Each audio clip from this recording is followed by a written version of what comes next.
tout le monde, c'est encore moi Halima, je suis là pour vous motiver. Bienvenue sur Lundi Motivation. Aujourd'hui, nous allons parler des habitudes que nous voulons tenir dans le temps, mais que nous n'arrivons quand même pas à tenir. Nous savons tous que nous sommes à la fin de l'année et chaque personne commence à faire ses résolutions pour l'année suivante. Peut-être que cette année, les gens vont le faire de manière plus prudente, car l'année dernière, en 2019, nous avions fait de belles résolutions, mais en 2020, nous savons tous ce qui s'est passé et personne n'a vraiment pu tenir ce qui s'est fixé comme résolution. Certaines personnes ont pu, tandis que d'autres n'ont pas vraiment eu la chance d'en profiter. Certaines ont eu des résultats qui ont dépassé leurs espérances et d'autres non. Nous allons parler dans cette vidéo de comment faire pour tenir ses habitudes dans le temps. Premièrement, le temps passe très vite. Le temps passe extrêmement vite. Aujourd'hui, on est lundi. Avant même que vous vous rendez compte, il est déjà vendredi. Il y a beaucoup de choses à faire. C'est vrai que quand on aime faire ce qu'on a à faire, le temps passe très vite et ça, c'est assez normal. Mais c'est une des raisons pour se dire qu'il faut dispatcher notre journée. Des fois, il m'arrive de me dire que 24 heures, c'est pas vraiment suffisant pour faire tout ce que j'ai à faire. Mais quand même, je me dis que je dois être raisonnable. C'est une manière de pouvoir tenir ses habitudes, être raisonnable, se fixer des objectifs qu'il est possible de répartir en 24 heures dans une journée. Parce que le temps va passer très vite. Vous allez vous rendre compte que du lundi au vendredi, vous allez avoir l'impression de n'avoir pas vraiment réalisé tout ce que vous vouliez réaliser parce que simplement vous êtes fixé trop d'objectifs qui sont en fin de compte pas réalisables sur le temps imparti. Alors encore une fois, prévoyez le nombre de choses qu'il est possible de faire dans une journée et ensuite répartissez dans le temps. Vertu de l'accumulation des tâches. Je me rappelle quand on était étudiant, on avait l'habitude de nous dire de travailler tous les jours jusqu'à 22 heures au plus tard, d'avoir un rythme bien régulier. 22 heures, on va dormir. Même si on n'a pas terminé, on s'arrête là. Maintenant, avec le temps, l'entrepreneuriat, j'ai pu comprendre une chose.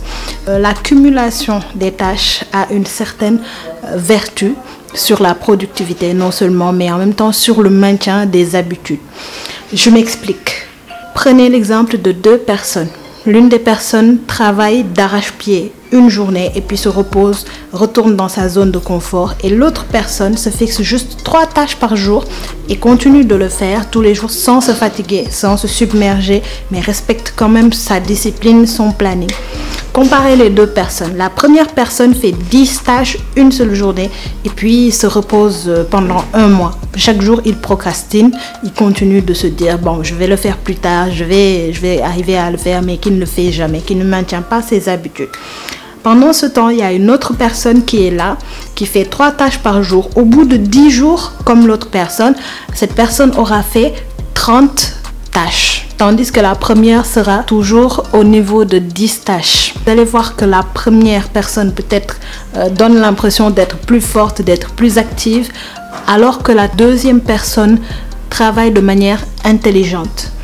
La personne qui fait les 3 activités par jour arrive à faire d'autres choses qui n'ont rien à voir avec le travail, mais qui quand même contribuent à son équilibre psychologique et mental. Commencez très petit et ajoutez des activités au fil du temps. Au début, vous pouvez vouloir faire tout en même temps, mais vous savez que vous ne pourriez pas le faire. C'est comme un gâteau, vous prenez une part, vous mangez, ensuite vous mettez le reste au frigo, le lendemain vous revenez, vous mangez jusqu'à terminer le gâteau. C'est exactement la même chose avec les tâches. Commencez très petit, vous fixez un certain nombre d'habitudes. Au début, vous vous dites, je vais prendre une habitude. Vous vous rendez compte que vous êtes maintenant rodé, vous avez l'habitude de faire cela. C'est à ce moment-là que vous pouvez ajouter une autre habitude. Sinon, vous risquez de vous submerger, de vous décourager parce qu'au bout d'un temps, vous vous rendez compte que vous ne faites pas tout ce que vous voulez et vous vous accusez, vous vous blâmez, vous pensez que c'est de votre faute et que vous n'arrivez pas à le faire. Or, c'est pas le cas, c'est pas votre faute. C'est juste que vous aviez mal fait les choses au départ. Ne cherchez pas la validation des autres. Vous pouvez prendre des conseils venant des autres, mais ne cherchez pas à vous faire valider par les autres. Il y aura forcément 1 ou 2 personnes qui ne seront pas d'accord sur ce que vous faites. Donc, cherchez pas forcément à ce qu'on vous valide, qu'on vous dise « Ok, vous êtes sur la bonne voie ». C'est vrai que vous avez besoin d'encouragement et de conseils, mais il va falloir faire la part des choses.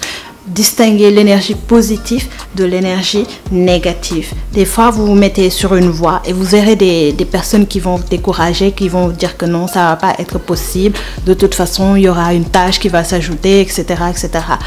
Sachez distinguer le positif du négatif. Concentrez-vous sur ce qui est positif.